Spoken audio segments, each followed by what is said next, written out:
श्री सद्गुरु महाराज की जय।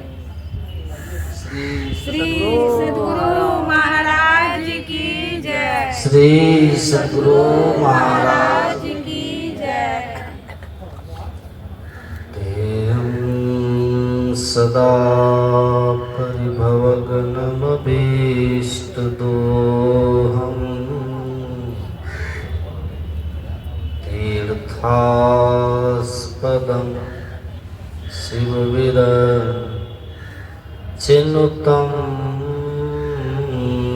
शरण्यं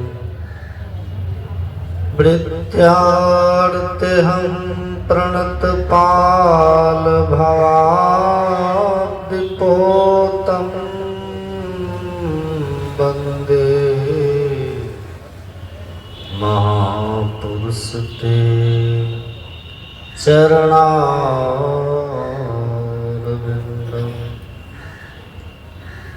अखण्डानन्दबोधाय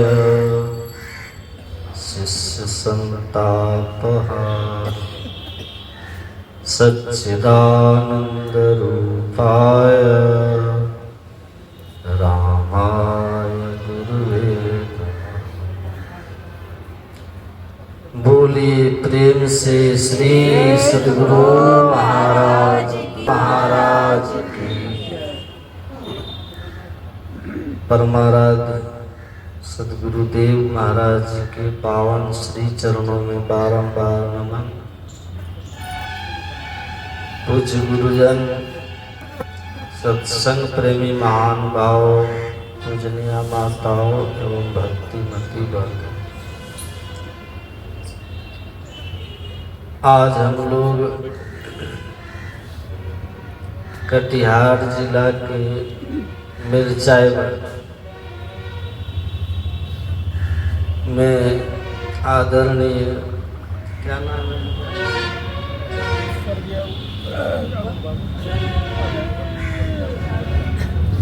स्वर्गीय अरुण भगत जी के पुण्य बरखी में श्रद्धांजलि के अवसर पर हम लोग यहाँ सत्संग कर रहे हैं। गुरु महाराज जी से उनकी आत्मा की शांति के लिए हम लोग यहाँ सत्संग करने बैठे हैं और यहाँ बैठकर स्तुति प्रार्थना, सद्ग्रंथ का पाठ और प्रवचन के माध्यम से सत्संग के क्रम में विषय का पाठ करके उस पर हमारे आदरणीय मुकुंद बाबू बड़ी अच्छी बात आप लोग को सुना रहे थे। अभी हम लोगों ने सुना था, अपने प्रजाओं को बुला के उपदेश दिया है और उपदेश में भगवान ने मानव तन की महत्ता बताई। भगवान खुद खड़े हुए और प्रजाओं को संबोधित करते हुए भगवान ने कहा, हे मेरी प्रजाओं, यह जो मानव का शरीर आपको मिला है, ये बड़े भाग से मिला है और यह मानव का शरीर भगवान कहते हैं देवताओं को भी दुर्लभ है। देवता भी इस मानव तन के लिए तरसते। भगवान तो यहाँ केवल सुर दुर्लभ कहते हैं और रामायण में ही आप पढ़ेंगे दूसरी जगह का भुसुंडी जी ने कहा, जीव चराचर जांचत जेही। जिस मानव तन को चर अचर जितने जीव है सब चाहता, वही मानव का शरीर है। आइए हम लोगों को मिला, कैसे मिला? आपने सुना था, इस मानव तन को अपने से कोई पा नहीं सकता। कोई सोचे कि हम पुण्य कर्म करें अथवा और भी किसी तरह का कर्म करें और मानव तन पा लें, ये नहीं। यह मानव का तन प्रयास साध्य नहीं है। हम प्रयास करके इसको पाना चाहें नहीं होगा। और मैंने ये भी सुना है, दुनिया का कोई भी बड़े से बड़े पद वाले कोई व्यक्ति हो या फिर कोई देवी देवता हो, ये मानव का तन नहीं दे सकता। ये मानव का तन जब भी मिलेगा, एकमात्र पर ब्रह्म परमात्मा, हम जिनकी संतान है, जिनका हम अंश है, उनकी कृपा से।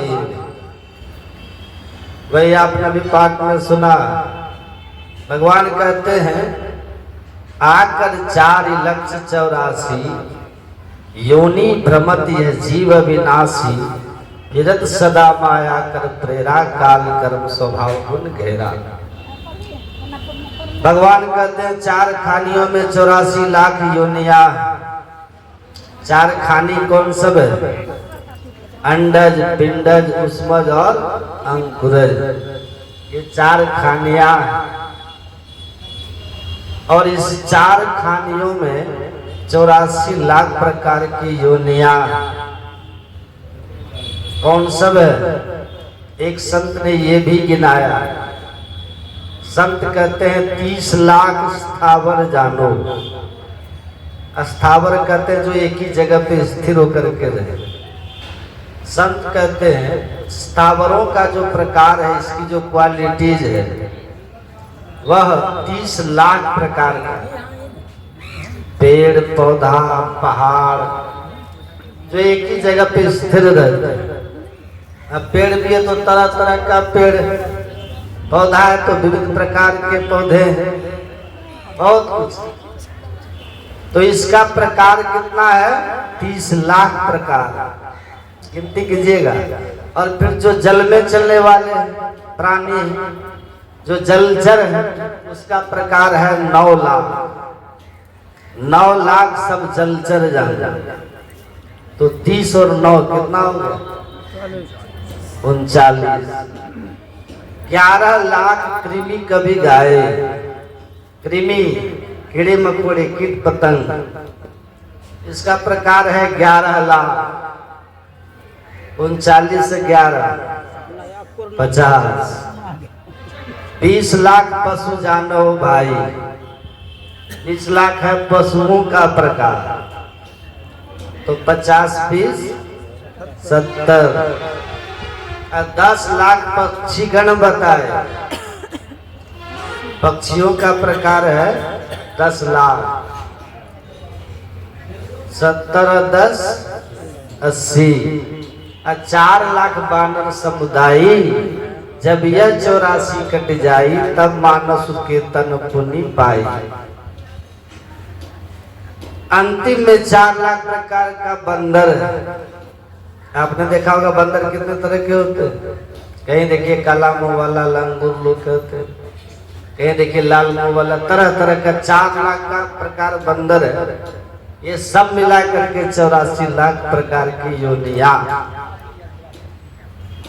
भगवान कहते हैं कि हे मेरी प्रजाओं, यही जो 84 लाख प्रकार की योनियां हैं, इसी में ये जीव बहुत भटका।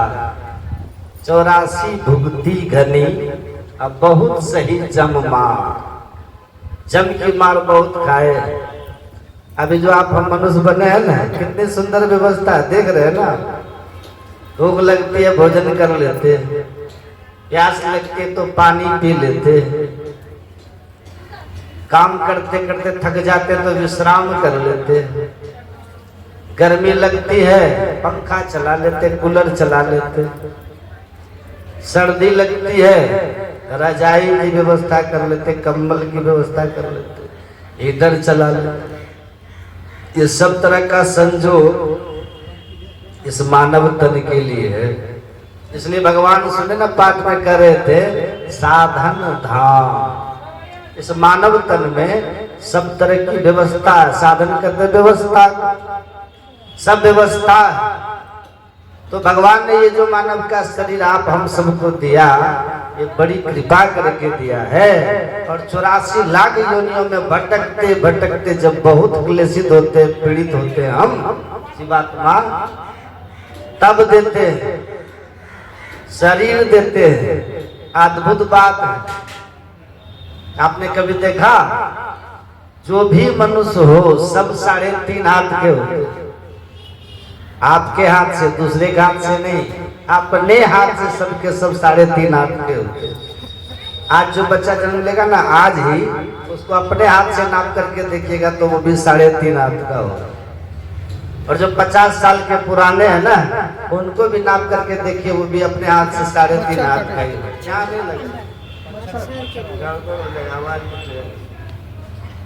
संत कबीर साहब कहते हैं, घर तो 3.5 हाथ। ये क्या है? घर के समान है ना शरीर। जैसे घर में हम रहते हैं, ऐसे शरीर रूपी घर में ये जीव रहता है। तो कबीर साहब कहते, ये जो शरीर रूपी घर है कैसा है? घर तो 3.5 हाथ, घना तो 4.25। कहा बढ़ावे बेड़िया लंबी भी तुषा। कभी कभी कोई व्यक्ति 4.25 हाथ के भी अपवाद स्वरूप हो जाता है, नहीं तो प्राय सब 3.5 हाथ। अब सवाल है कि 3.5 हाथ का ही क्यों? प्रश्न हो सकता है किसी को कि भगवान ने इस मानव तन को 3.5 हाथ का ही क्यों बनाया? 4 हाथ का बना देते, 5 हाथ का बना देते, 3.5 हाथ का ही क्यों? कारण क्या है? सुनिएगा ध्यान से। सुन रहे हैं ना सब? ध्यान से सुनिएगा। एक जगह सत्संग हो रहा था तो बहुत भीड़ थी। 2, 4, 5 बूढ़ी माताएं सत्संग से निकल के चल दी घर की तरफ। तो रास्ते में लोगों ने पूछा, कहाँ गई थी? कहाँ गए थे सत्संग में? तो सुने नहीं, कहा हम लोगों के लायक सत्संग नहीं था। क्या मतलब? सत्संग में कह रहा था जिसको मोक्ष चाहिए वो क्या करे, जिसको मोक्ष चाहिए कैसा साधन भजन करे, हम लोग मोक्ष लेकर क्या करें? उनको कहने का भाव था, वो मोक्ष को मोक्ष समझ रहे थे। दाढ़ी मोक्ष जो हम लोग बोलते हैं ना, माताएं कुछ ज्यादा है सीधी होती है ना, का हम लोग मोक्ष लेके क्या करेंगे? लेकिन मोक्ष का भाव इस मोक्ष से नहीं है। मोक्ष का अर्थ होता है छुट्टी, मोक्ष का अर्थ होता है छुटकारा, मोक्ष का अर्थ होता है स्वतंत्रता, मोक्ष का अर्थ होता है पराधीनता से छुट्टी, स्वतंत्र हो जाना, आजाद हो जाना, निर्बंध हो जाना, निर्द्वंद हो जाना, निर्ग्रंथ हो जाना, ये है मोक्ष। अभी विचार कीजिए, हम लोग बंधन में हैं कि छूटे हुए हैं? विचार कीजिए, सोचिए हम लोग अभी किस दशा में हैं, किस स्थिति में हम लोग हैं? विचार करना चाहिए। और सत्संग इसी के लिए होता है। हमारे गुरु महाराज जी ने कहा है कि सत्संग हम क्यों करें, सत्संग करने का उद्देश्य क्या है? तो हमारे सदगुरु महाराज जी ने कहने कृपा की, संशय दूर बहार। सत्संग हम इसलिए करते हैं कि तद विषयक, जिस विषय की चर्चा हो, जिस विषय का पाठ हो, उसी से संबंधित कोई संशय मन में न रह जाए। संशय सत्संग से समाप्त होता है। और दूसरी बात, दृढ़ ज्ञान समझाए, बोध दे बुद्धि को हरते। पहली बात तो सदगुरु महाराज जी कहते हैं सत्संग का भाव है कि संशय बिल्कुल भी ना रहे। जो सुने उसके लिए निर्भ्रम हो जाए, निरसंशय हो जाए। और दूसरी बात, सत्संग यदि सुने तो बुद्धि में बात अट जाए, दृढ़ हो जाए, बात घर कर जाए, जम जाए हमारी बुद्धि, तब सत्संग का फल हुआ। अने तो सत्संग में गए, संशय लगा ही रहा, तो सत्संग में आए, बुद्धि की दृढ़ता नहीं हुई, ज्ञान की पकड़ नहीं हुई, समझ में बात नहीं आई, तो फिर हम घर से भी गए और सत्संग से भी गए, तब क्या लाभ। इसलिए बात को समझ लेना चाहिए खूब बढ़िया से, सब खूब ढंग से समझ लीजिए और संशय न रहे, निर्भ्रम हो जाए, निसंशय हो जाए, बात को खूब बढ़िया से समझ ले। एक बात देखिए, बात तो आप हर जगह सुनते हैं, लोग नेताओं की बात सुनते हैं, वकीलों की बात सुनते हैं, शिक्षकों की बात सुनते हैं, बहुतों की बात आप लोग सुनते रहते, रास्ते चलते भी बहुतों की बात आप सुन लेते, बहुत कुछ सुनते हैं। वहां सुनने में और यहाँ सुनने में फर्क है। यहाँ और वहां में फर्क क्या है? यहाँ सुनने से बुद्धि की निर्मलता, यहाँ सुनने से बुद्धि की पावनता, और सबसे बड़ी बात, यहाँ यदि आप ढंग से सुनेंगे न ज्ञान की बातों को, या आपका संस्कार बन जाए, और आज नहीं के लिए ज्ञान आपको काम देगा। और दूसरी बात देखिए, यदि कभी ऐसा भी हो, यदि समझे तब तो अति उत्तम है, और यदि नहीं भी समझे तब भी सत्संग में बैठे रहे, तब भी हानि की तो बात ही नहीं, लाभ ही लाभ। आपके छोटे छोटे बच्चे होते हैं ना, कभी काल किसी बच्चे के मुंह में कोई रोग हो जाता है, बच्चा दूध पीना नहीं चाहता है, तो माँ क्या करती है? बच्चे को जबरदस्ती दूध पिला देती। भले बच्चा पीना नहीं चाहता था, उसको कोई परेशानी रही होगी, वो दूध पीना नहीं चाहता था, लेकिन माँ ने जो बलात् उसको दूध पिला दिया, और दूध जो बच्चा के पेट में चला गया, तो वहां पेट में जाकर के दूध अपना काम करेगा कि नहीं? करेगा ना। वो ऊर्जा देगा, शक्ति देगा, उसके अंग प्रत्यंग को चलाएगा। ऐसे ही सत्संग में आकर के हम बैठे, यदि समझे तो बहुत उत्तम बात। आज समझेंगे कौन? जो ध्यान से सुनेंगे वही ना समझेंगे। और यदि कोई बात एकादशी जो समझ में नहीं भी आए, तो समझिए अगर कान से हम सुन लिए, भीतर चला गया, तो वो संस्कार पैदा करता है, भीतर में संस्कार देता है। और कैसा संस्कार देगा? भक्ति का संस्कार, भक्ति का बीज वपन होगा। ये संस्कार कभी मिटता नहीं, ये अमानत रहता है। भगवान श्री कृष्ण ने तो कह दिया, भगवान ने तो प्रतिज्ञा करके कहा, कौन्ते प्रति जाने ही नव में भक्त प्रणश्यति।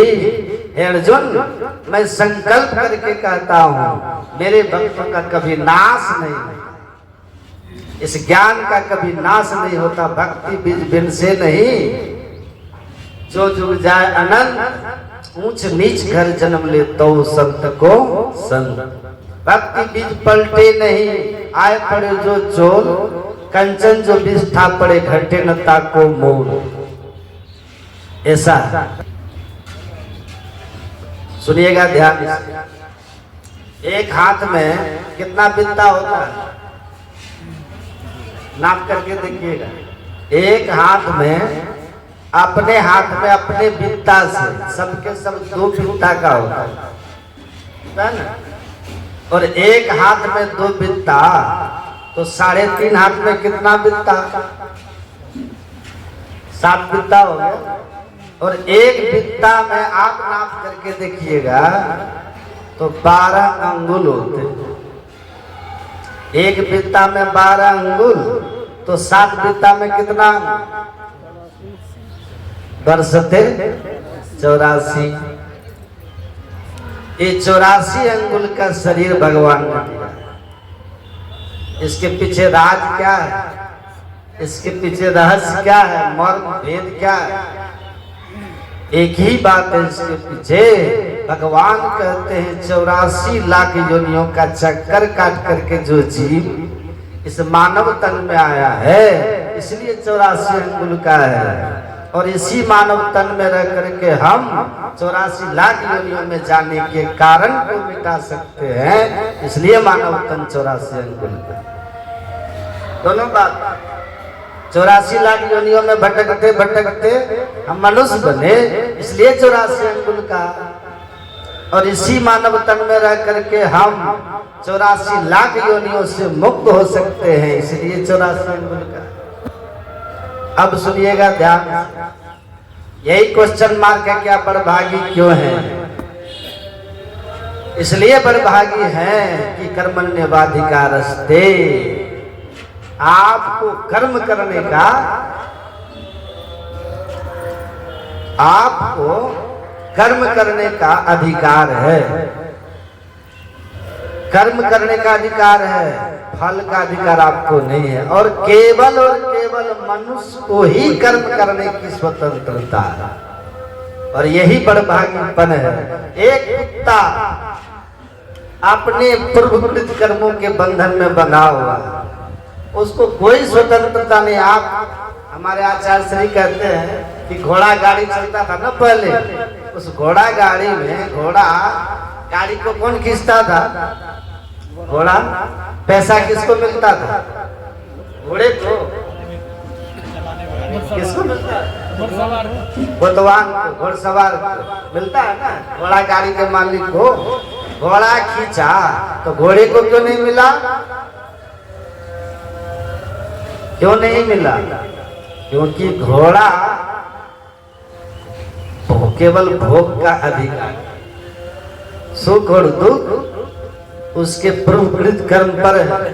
कोई बड़ा शांति से आश्रम में जाके देखिए गाय को, आश्रम में गाय को जाके देखिए, कुप्पा घाट आश्रम की गाय की सेवा, कितना आराम से खड़ा होने के लिए उसके पैर के नीचे बालू के ऊपर गोबर को सुखाकर भुरभुरा बना दिया जाता है, ताकि उसके पैर में किसी तरह का कठोरपन अनुभव ना हो, पक्का पर खड़ा रहे। इतना बढ़िया कर दिया। खाने के लिए कितनी अच्छे अच्छे मिलते हैं, दूध दे ना दे लेकिन उसका सम्मान बहुत। क्यों? उन गायों का पुण्य है। कोई ऐसी भी गाय है जिसको रोड पे घूम रही है, दूध देना बंद कर दिया तो भगा देते। आप अपने बैल को जोत करके हल चला करके उपजा लेते हो फसल, और आपने बैल को आप कहो कि लो इसमें से 25 किलो जाओ सत्संग में दान कर देना, मंदिर में दान कर देना, गरीब को दान कर देना। बैल करेगा? कर्म कर सकता है बैल? हल खींचेगा, क्योंकि पूर्वकृत कर्म से वो बैल है। और जिस योनि में है वहां केवल भोग है, वो अपने भोग से मुक्त होने के लिए कोई उपाय नहीं कर सकता। लेकिन केवल और केवल मनुष्य ही एक ऐसा है जिसको कर्म करने की स्वतंत्रता है। आप अपने भाग्य को बदल सकते हैं, मनुष्य अपने भाग्य का निर्माता है, और इसलिए मनुष्य बड़भागी है। देवताओं के लिए भी कहा, किसी लोक में जो रहने वाले हैं उनके पास भी शुभ कर्मों का फल है, लेकिन वो भी अपने फल शुभ कर्मों की समाप्ति के बाद पुण्य छीन सोई देव स्वर्ग से नरक में आवे। लेकिन मनुष्य जीते जी नरक से स्वर्ग में जा सकता है, और कुकर्म करके सुखमय जीवन को नरक बना सकता है। और यही सिर्फ एक बार कर्म की स्वतंत्रता, मोक्ष का द्वार। अगर आप मोक्ष के द्वार में प्रवेश करने का साधन करते हैं, उसके लिए आपको सत्कर्मी बनना पड़ेगा। ना वो रिझे जब तक कि ने ना काया को जारे, ना वह रिझे धोती टांगे, ना काया को पखारे, दया करे धर्म मन राखे। घर में रहे उदासी, अपना सा दुख सबका जाने, ताहि मिले अविनाशी। आपको सत्कर्मी बनना पड़ेगा। आप सत्कर्मी मतलब दूसरों की मदद करने वाला, दूसरों के सुख दुख का सहभागी बनने वाला। आपको अधिक है ना, तो दान कीजिए जरूरतमंद को, सत्य बोलिए, झूठ मत बोलिए। झूठ, चोरी, नशा, हिंसा, मुर्गा, अंडा, जितना कुछ सुनते हैं वो सबको छोड़िए और बेविचार, इन सब पापों को छोड़कर सदाचारी बनिए। करनदार सदगुरु दृढ़नावा संत सदगुरु के शरण में जाकर के अगर आप सत्संग और ध्यान करते हैं, मोक्ष के मार्ग पर चलते हैं, तो और संसार का जो आपका कर्म है, कर्तव्य कर्म है, जहां भी आप हैं उस कर्म को ईमानदारी से कर रहे हैं, तो आप अपने मनुष्य तन जो बड़ भाग से मिला उसके साथ आप न्याय करके आप अपने लिए स्वर्ग अर्थात सुख मोक्ष का मार्ग तय कर रहे। पर इसी शरीर को पाकर अगर आप न मोक्ष मार्गीय है, न सदाचार के मार्ग पर है, न भक्ति मार्ग पर, मतलब भक्ति सदाचार सत्कर्म को त्याग कर या जीवित सुखम जीवित वाली भावनाओं पे हैं, जो खाना है खाइए, जो पीना है पीजिए, जो करना है करिए, बेईमानी शैतानी एक दूसरे के साथ क्या कहते हो उतना हम जानते भी नहीं है, पर आप आपस में लड़ते झगड़ते एक दूसरे का पैर खींचते हैं, कहते ऐसा मत करिए, सहयोगी बनिए। दो आदमी अगर एक साथ हो और दोनों का एक दूसरे का हित चिंतन हो रहा हो, तो थोड़ी देर में वो जगह इतना पवित्र वाइब्रेशन से भर जाएगा कि वहां तीसरा आदमी आएगा ना, वो अपने आप शांत हो जाएगा। वहां का परमाणु में इतनी ऊर्जा बढ़ जाएगी कि तीसरा अपने आप शांत हो जाएगा। शुभ विचार जहाँ पे होते हैं, जहाँ शुभ विचार के लोग होते हैं, उनके बगल में आपको शांति क्यों मिलती? क्यों कहते हैं संत के पास जाते थे, राजेंद्र प्रसाद थे ना अपने राष्ट्रपति देश के, तो वो डॉक्टर राजेंद्र प्रसाद कहते थे जब मैं बेचैन होता हूँ, व्यथित होता हूँ, तो मैं जाके महर्षि रमन के आश्रम में उनके पास बैठ जाता। महर्षि रमन बोलते नहीं थे, मौन रहते थे, मौन। अब वो बोलते थे जबकि वो कुछ नहीं बोलते थे, जो कुछ गंदी दे नहीं तो भी बात सुबह, तो भी उनके पास बैठ जाने मात्र से हमारे मनोवृत्ति जो थी, हमारे अंदर जो बेचैनी थी, अशांति थी, वो शांत हो जाता था, जीवन में ऊर्जा से बढ़ जाता था। और फिर 2-3 दिन के बाद आकर के महीनों काम करने की हमें प्रेरणा और क्षमता आ जाती थी। तो शुभ भाव विचार करेंगे ना, तो पहली बात तो है कि आप सुखी हो जाए। जिस आदमी में ये अभाव आ जाए कि सभी सुखी हो, तो सब सुखी हो या ना हो, लेकिन वो आदमी पहले सुखी हो, पहले सुखी हो। तो गुरु नानक देव जी महाराज सत्संग कर रहे थे, बहुत लोग लाइन लगा के प्रणाम करने आते हैं। सिखों में बड़ा व्यवहार, बहुत सुंदर, बड़ा तमीज होता उन लोगों को। सब लोग पंक्तिबद्ध होकर के आते थे प्रणाम करने। एक सेठ थे दूली चंद, वो सामने से नहीं आए, उनको लगा ये गरीब गुरुआ हमारे गांव का बैठा हुआ, इसके पीछे लगेंगे।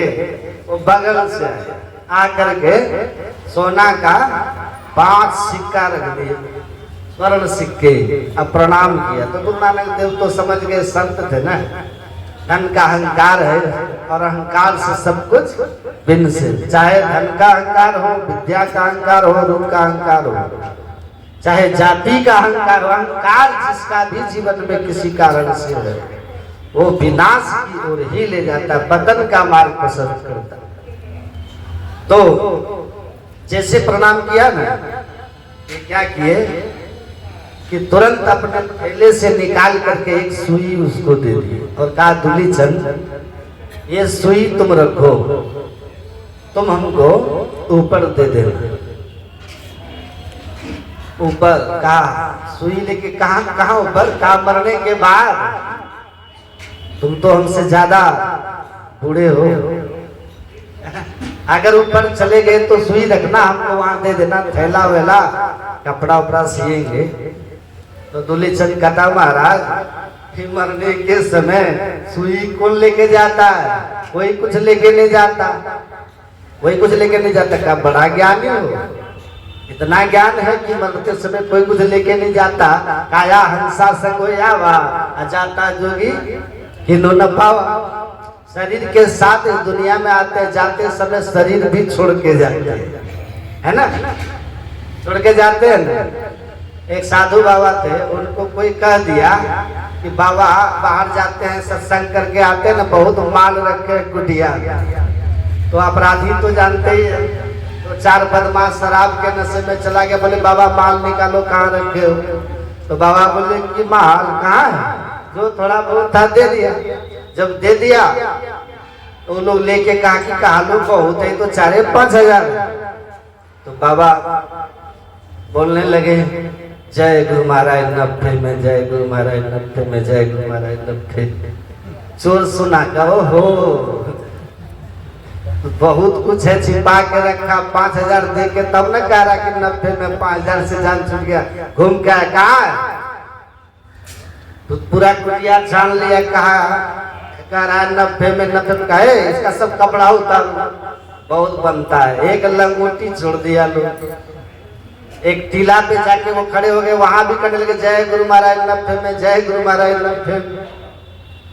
कहा 90 में, कहा कि टीला खोदो तो वहीं लगता, छिपा के रखा। थोड़ा खोदा लोग कुछ नहीं मिला। कहे बाबा अरे कपड़ा तक दे पे उतार लिए, न कुटिया में कुछ है, बर्तन उर्तन सब समेट लिए, कुछ छोड़े नहीं। कुटियो ढा दिया आपका, अब बचा क्या आपके पास? जो कहते हैं 90 में, 90 में। कह रहे बेवकूफ, जब जन्म लिए थे तो नंगे आए थे, एक लंगोटी छोड़ दिया, अब यो लंगोटी 90 में। और लंगोटी 90 में, क्योंकि कौड़ी नहीं संग करोड़नी जोड़ी के। अरे हारे पलटू गए है राजा रंग फकीर, लंगोटी छोड़ी। सब लंगोटी छोड़ के गए। अभी तक तुम हमको एक लंगोटी छोड़े हो। तो नंगा आया था, लंगोटी देह पे है, तो अभी तक प्रॉफिट में हो भाई। टेंशन की कोई बात नहीं, घाटा में नहीं गया। अब ऐसा संतोष जीवन में हो जाए तो क्या फर्क पड़ता है? कोई फर्क है? काला मोटी छोड़ के तो तुरंत कहा कि लो सुई जाओ दे देना ऊपर। कहा कोई कुछ लेके नहीं जाता, क्या बड़ा ज्ञानी हो? दे भी लेके आओ, वो भी लेके नहीं जाता। जब इतना जानते हो तो अहंकार किस बात का है? कौन से धन का भाई? जो भूली पे धूमि पे पड़ा रह जाएगा धनानी धूमो। जो धन धरती पे पड़ा रह जाएगा वही धन न तुम्हारे पास है। और तुम इनको गरीब समझ रहे हो। ये गुरु भक्त, ये ईश्वर भक्त, ये सत्संग और ध्यान करने वाले, इनको तुम गरीब दरिद्र समझते हो। जिनके पास वो पूंजी है सो धन संचिए जो आगे को हो। दिन दिन बढ़त सबाई, राम धन कबहू न लागे काई। जो राम धन कभी काई नहीं लगता, दिन दिन बढ़ता है और साथ जाता है। नेहा विक्रम नास्वस्ति प्रत्यवायो न विद्यते स्वल्पम अभ्यस धर्मस्य त्रायते महतो भयात्। जिस धर्म का छोटा छोटा, जिस धन का थोड़ा संग्रह भी आपको महाभय अर्थात नीच योनि में जाने से बचा सकता है। भगवान कृष्ण कहते हैं वो धन ध्यान का धन है, वो योग का धन है। ध्यान योग की संपत्ति है। जिसने उसको संग्रह किया है वो नीचे नहीं जाएगा। वो सोना कहते हैं ना, सोना कभू न जंग लगे, लोहा न घुन खाए। गुरु की चेताई आत्मा कभी नरक नहीं जा। तो भक्ति बीज बिन से नहीं जो जुग जाए अनंत। ऊंच नीच घर जन्म ले तो संत का संत।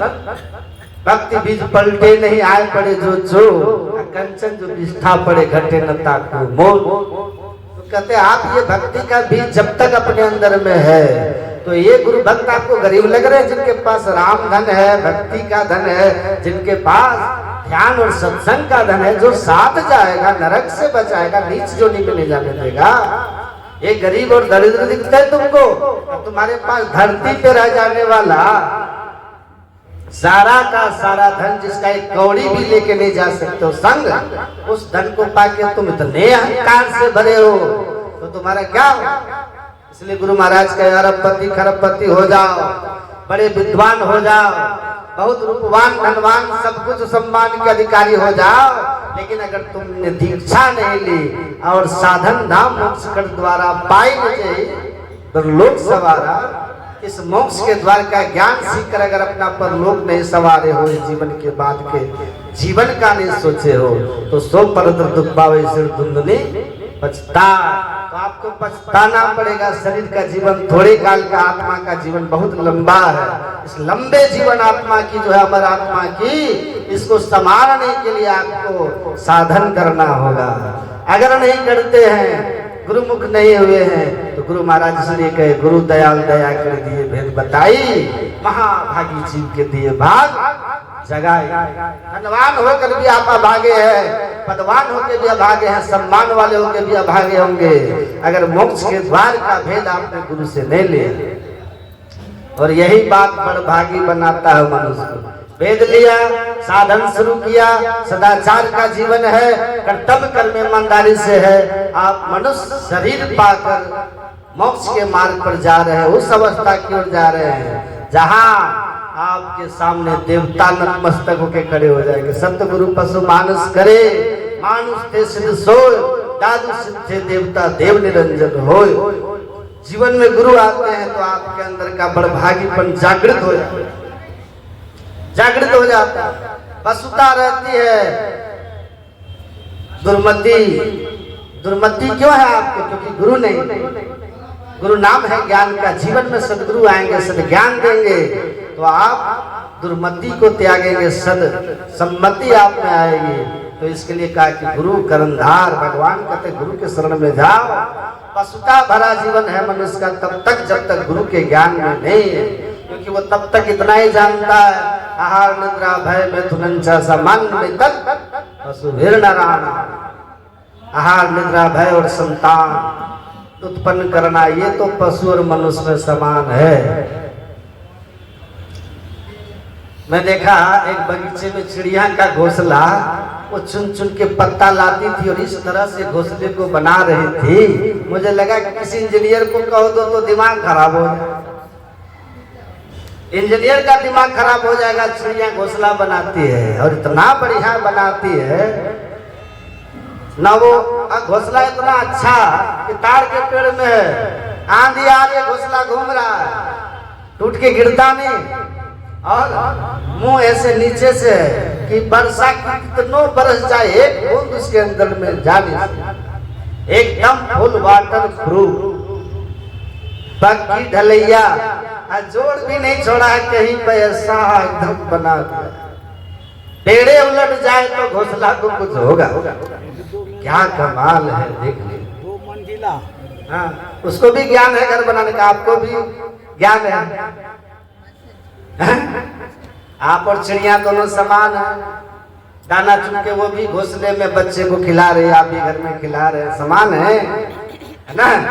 कहाँ आप विशेष है? चिड़िया किसी गुरु से दीक्षा लेकर के ध्यान नहीं कर सकती, ना ही सत्संग सुन सकती। आप सत्संग ध्यान करके मोक्ष के मार्ग को जानकर और अपने जीवन को संभाल सकते हैं सदगुरु के शरण में आकर, वरना आप और चिड़िया में कोई अंतर नहीं है। इसलिए दत्तात्रेय जी महाराज राजा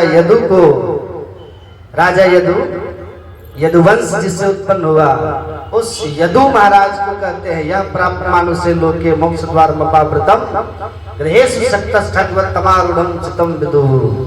कहा हे राजन, हे राजा यदु, सुनो, मोक्ष के द्वार से युक्त इस देव दुर्लभ मनुष्य शरीर को प्राप्त करके जो मोक्ष का साधन नहीं करता, तमारूढ़ं, और क्या करता है? खग सप्तस खगवत, खग मतलब चिड़िया, चिड़िया की तरह गृहेषु अपने घर परिवार में संतान में आसक्त होकर रहता है, वह मनुष्य चिड़िया की तरह ही है। और ऐसे जीवन जीने वाला आहार निद्रा भय मिथुन संतान वाले में क्या होता? तमारूढ़ं चित्तं विदुः। अंकुरज मिट्टी से उत्पन्न होने वाला, उसके ऊपर है कौन? जो नहीं, जो गर्मी से पैदा होता ना, फल में कीड़े लग जाना, माथा में वो जो ढील होता है, हाँ, ये सब क्या है? ये गर्मी से पैदा होते हैं, उसमज बोलते हैं इसको। 4 खानियों में 84 लाख, ये 4 खानी। तीसरा है जिसको आप बोलते हैं अंडर, अंडा से पैदा होना, सांप, पक्षी अंडे से पैदा होता, और चौथा है पिंडज, जो माँ के गर्भ से पैदा लिया। गाय, भैंस, बकरी, आदमी, ये सब मनुष्य, ये सब आता है ना, सीधे गर्भ से शरीर आता है। ये 4 खानी 84 लाख योनि। तो 84 लाख योनियों में अंकुरज से उसमज श्रेष्ठ है, उसमज से अंडज श्रेष्ठ है, अंडज से पिंडज श्रेष्ठ है। और पिंडजों में चौपाया, और उनमें सबसे ज्यादा 2 पाया मनुष्य श्रेष्ठ। और इतना श्रेष्ठ है कि देव दुर्लभ है, क्योंकि 84 आकर 4,84,000 जो ब्रह्मति है जीव अविनाशी जीव 84 लाख योनियों में भ्रमण करके मनुष्य शरीर में आया। इतनी ऊंचाई है कि देव दुर्लभ है, लेकिन ऐसे शरीर को पाकर पाई नहीं परलोक सवारा। पाकर के जो गुरु से युक्ति लेके परलोक से नहीं समारा, अपने आगे के जीवन की परवाह नहीं किया। तमारुणम चितम विदु, है ना। हम लोग वैदिक सनातन धर्मावलंबी है ना, हम लोग वैदिक है। और वैदिक धर्म में वेद को प्रधान ग्रंथ माना गया है। पर वेद सब कोई पढ़ नहीं सकते। वेद को पढ़ने के लिए योग्यता चाहिए। उसके लिए आपको ज्ञान की गंभीरता, ज्ञान की गहराई चाहिए, उच्च कोटि की समझ चाहिए। वेद पढ़ना सबके बस की बात नहीं है। तो महापुरुषों ने उसी वेद ज्ञान को समझाने के लिए, उनको सरल बना करके, सहज बना करके, सर्वग्राह्य बना करके समझाने के लिए, सबको ये आसानी से समझ ले, वेद ज्ञान को जान ले, जान करके हृदयंगम करे, इसके लिए महापुरुषों ने बहुत विचार किया। और अपने यहाँ इस काम को करने के लिए भगवान का अवतार भी हुआ। उसी में एक अवतार का नाम है वेदव्यास जी महाराज, महर्षि वेदव्यास। वेदव्यास जी महाराज ने एक ही वेद का 4 विभाग किए, और उसी को और ठीक से समझाने के लिए वेदव्यास जी महाराज ने महाभारत ग्रंथ की रचना की।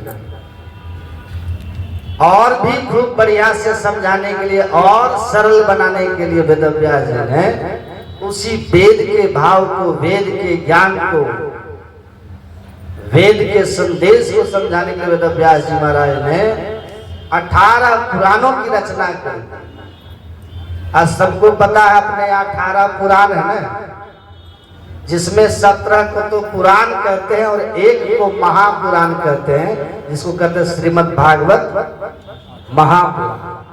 उस भागवत महापुराण में वेदव्यास जी महाराज ने इसी वेद ज्ञान को समझाने के लिए तरह तरह से प्रसंग बस का विवेचन किया।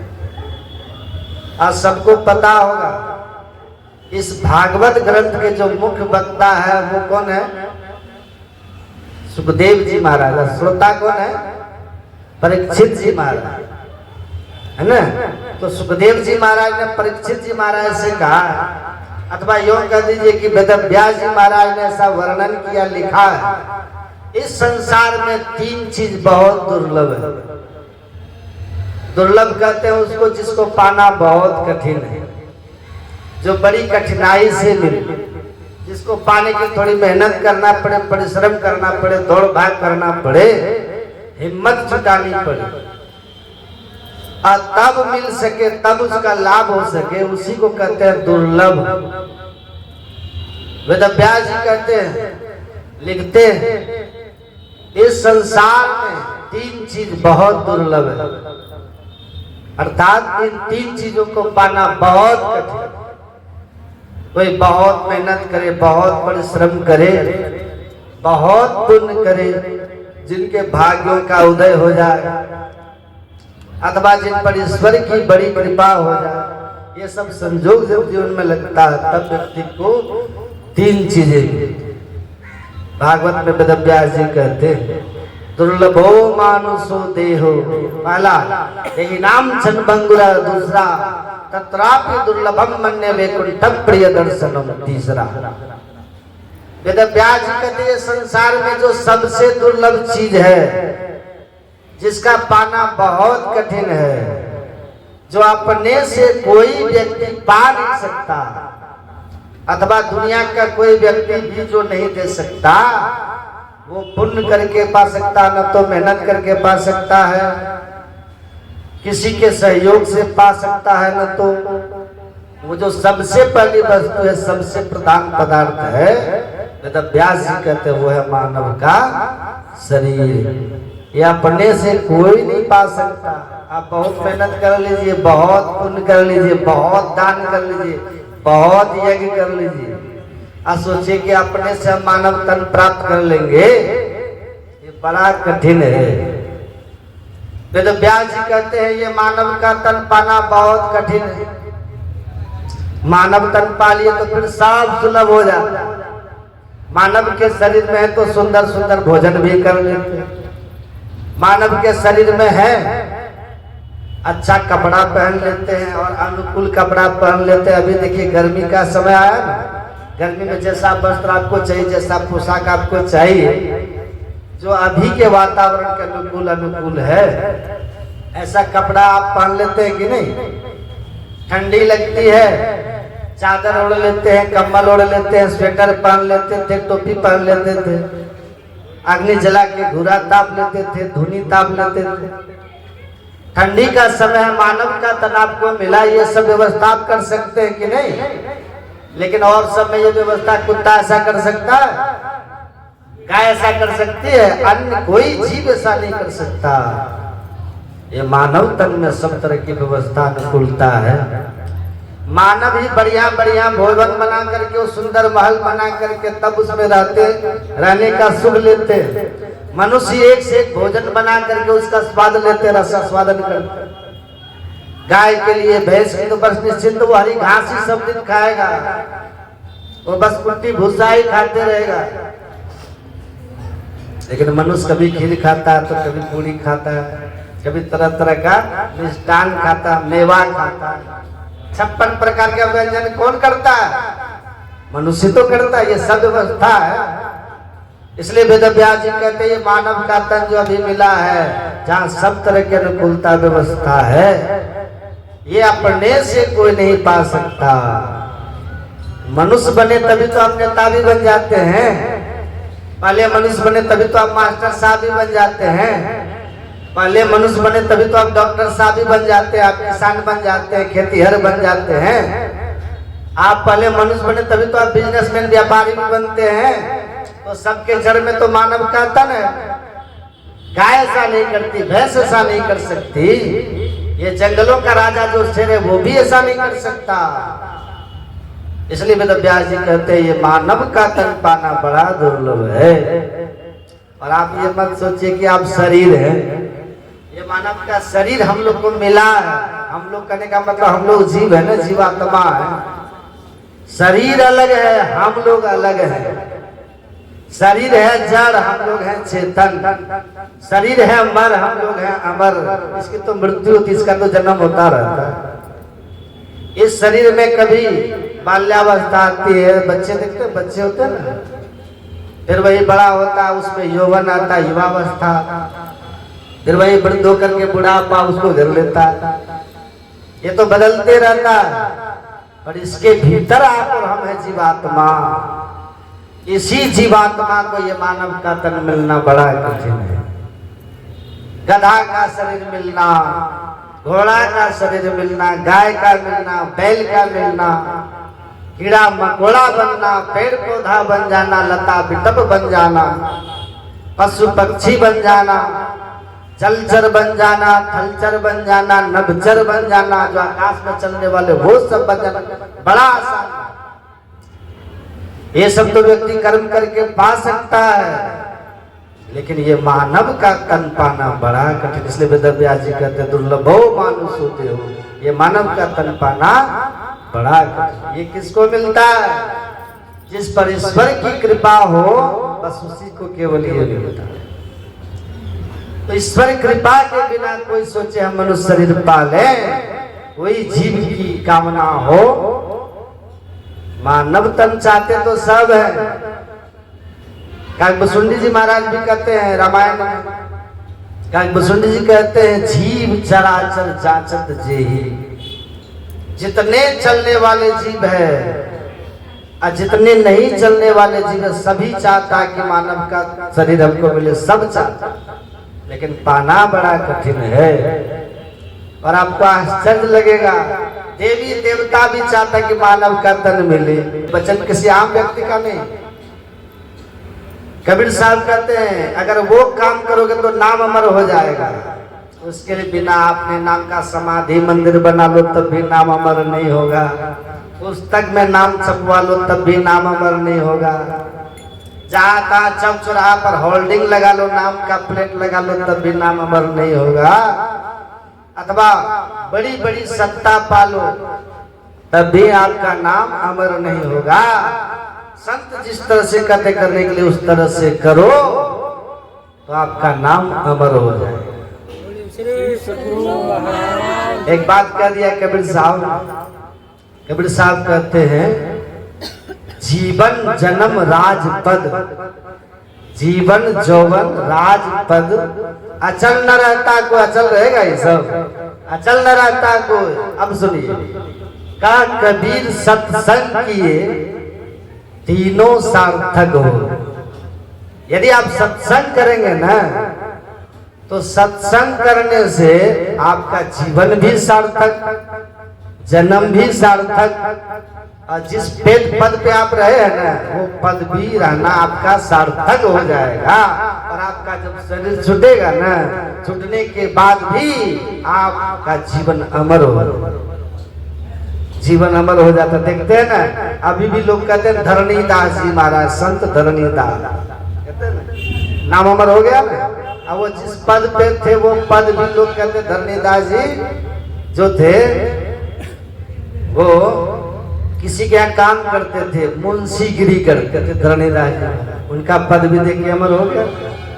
पद मुंशी बनकर के जो थोड़ा किए वो पद का भी लोग नाम लेते ना, कैसे थे वो। 5 जनवरी को पूज्यपाद भुजंगी बाबा की जयंती मनाते हैं, सुने ना उनका नाम पूज्यपाद भुजंगी बाबा। हमारे गुरु महाराज उनको बहुत मानते थे, बहुत मानते थे, बहुत सम्मान करते थे। अब वो करते क्या थे भुजंगी बाबा? रेलवे में सर्विस करते थे, उनको रेलवे में जॉब। अब वहां उनका आदर कितना था पता? उनके गांव के लोग घड़ी नहीं देखते थे। जब कुछ बाबा निकलते थे ना जाने के लिए ऑफिस, तो लोग कहते थे अब 9 बज गए। ये नहीं घड़ी देख के नहीं कहते थे कि 9 बजे निकले, नहीं, ऐसा नहीं। जब वो निकलते थे ना तब कहते कि अब 9 बज गए। कितनी देख रेलवे में जाते थे, वही जमालपुर, वही जॉब था।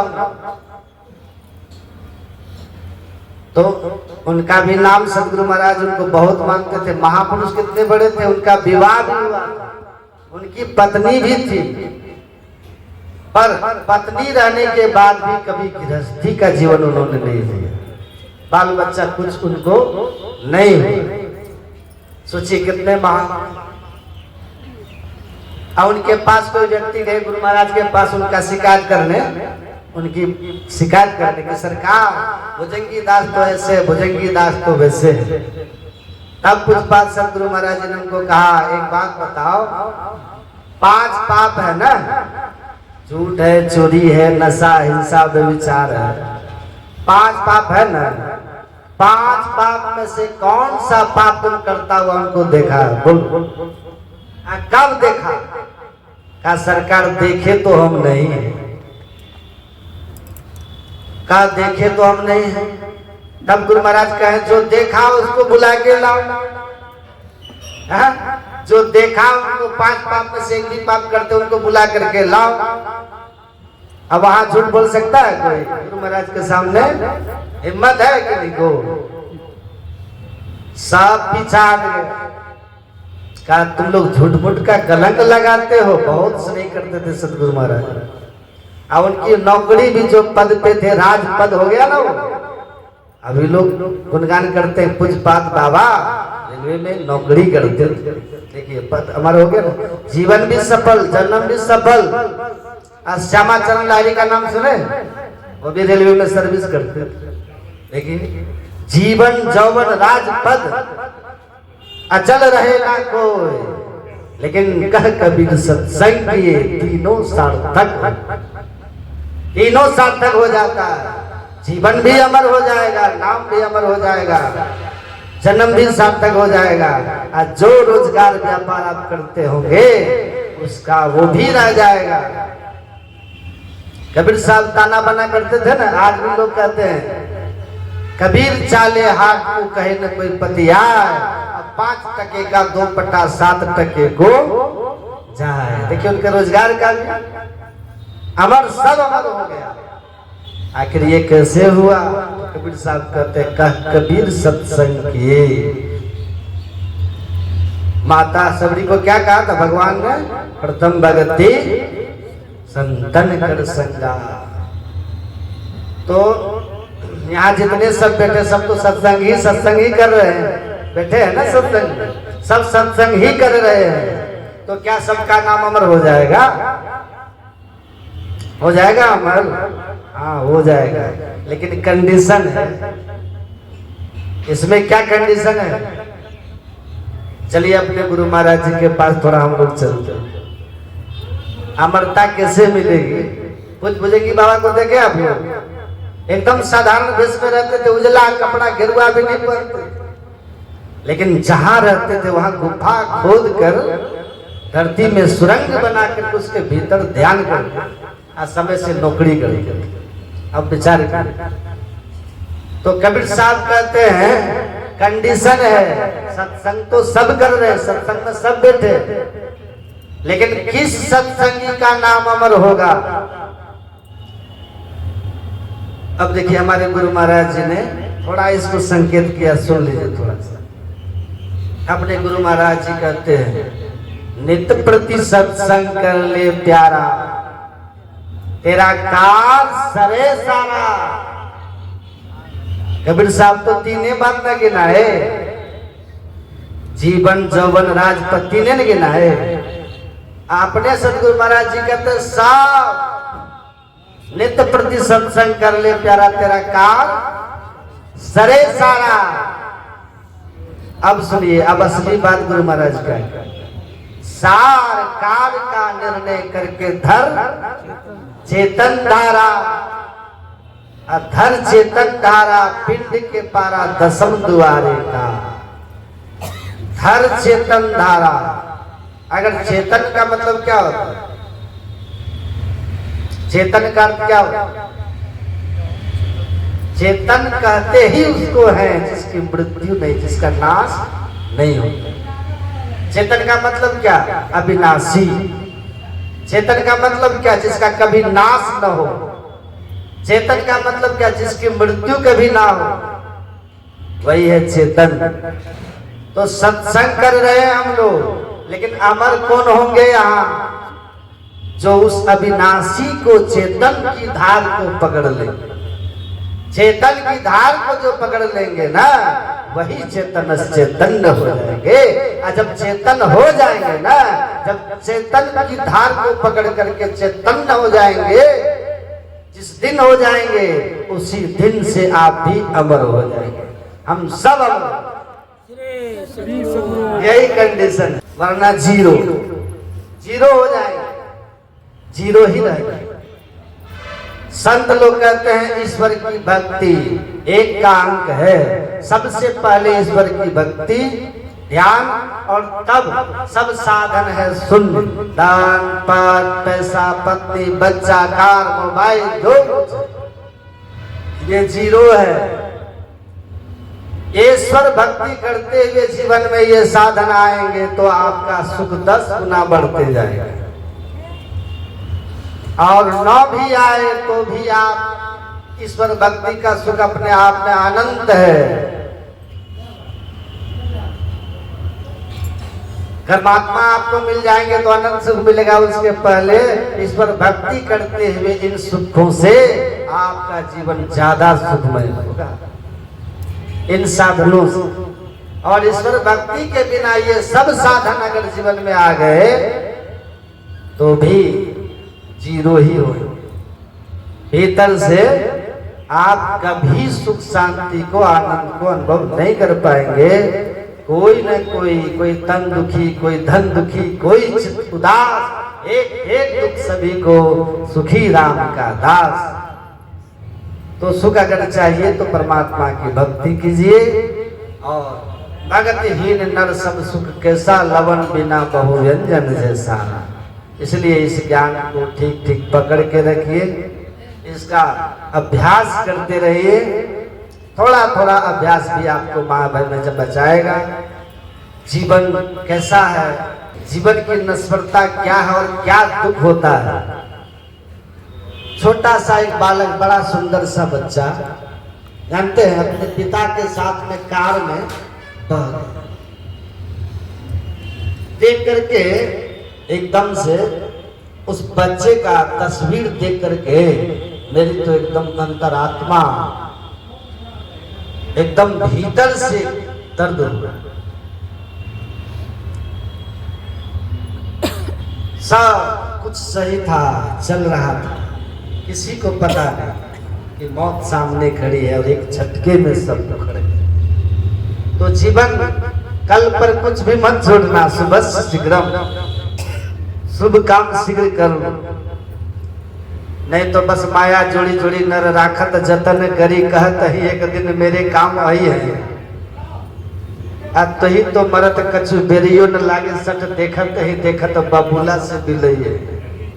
धन तो धन ही रहे, कौड़ी नहीं संग गहे, रीते हाथ आए जैसे रीते हाथ जय। करिल सुकृत यह बेरिया न फिर आवे, सुंदर कहत नर फिर पछतई। कहते पानी के बुलबुले की तरह ये जिंदगी कहाँ नष्ट हो गए बताइए।